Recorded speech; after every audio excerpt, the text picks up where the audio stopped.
Hello my PC students. This video is going to work with sales. In other words, how much are you going to sell your product for? How much did they cost you? What was your gross profit? What were your expenses? And now what's your net income?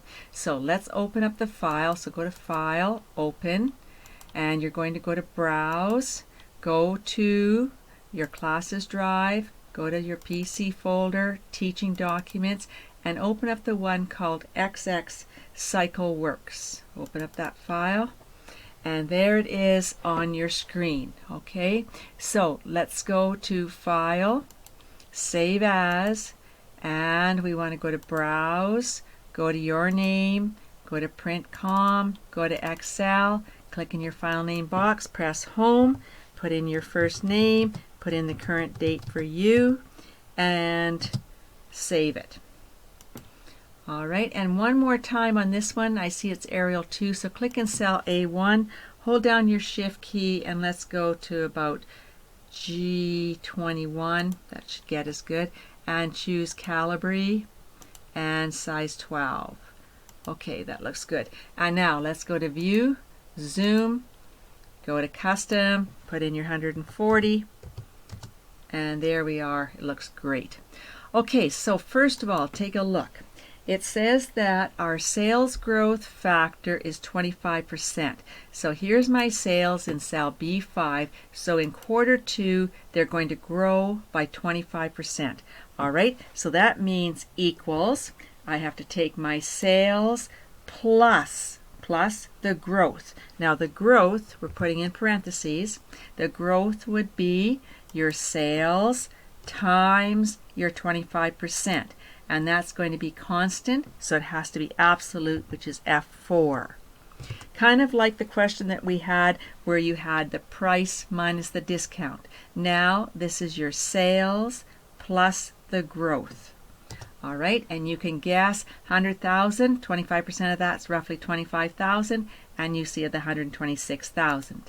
All right, drag it across. Okay, so each one grew by about 25,000.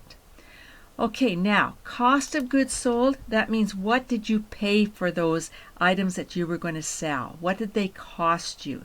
And it says that your cost of goods sold were 40% of your sales. So, equals, and 40% has to be absolute, times your sales. And your sales are here. So that means then that my cost of the goods that I've sold were 40,000. So therefore, what's my gross margin? My gross margin is equals my selling price minus my cost. That's my gross margin, $60,000. Now, while we're doing this, I could have dragged this over when I was here, and I could have dragged this one over when I was here.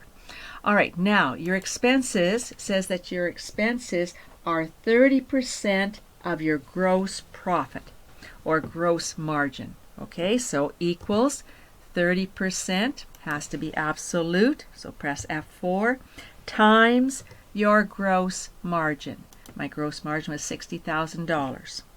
All right, press enter. So that gives me $18,144 for expenses. And again, I can drag that across. All right, so what's my earnings before my taxes? Well, I take my equals, my gross margin, minus my expenses to give me my earnings before taxes. So I'm going to have 42,000. But you know that you must pay taxes, right? And our tax rate is 30%. So equals your earnings before taxes times 30% absolute. All right, so my taxes were $12,000. So therefore, how much have I got as net income? Equals 42,000, my earnings before taxes, minus my taxes, and my net income was $29,000. So you started off with $100,000, but by the time you paid for the cost of the goods, and you paid your expenses, and you paid your taxes, you only end up with $29,636. All right, and drag it across. Now, if you want the year to date, we're going to click in cell B5, hold down your Shift key, and click in cell F11. And what are you going to do? Alt equals. Okay, so now we've got a dollar sign here at sales. That's good. Gross margin is important, and so is the net income. So those dollar signs are just fine. There's no problem there. Let's go Control S to save. And that's the end of that one. And now you can do your own heading, and you can do your own headers and footers. All right, so we'll stop there. Make sure you've saved.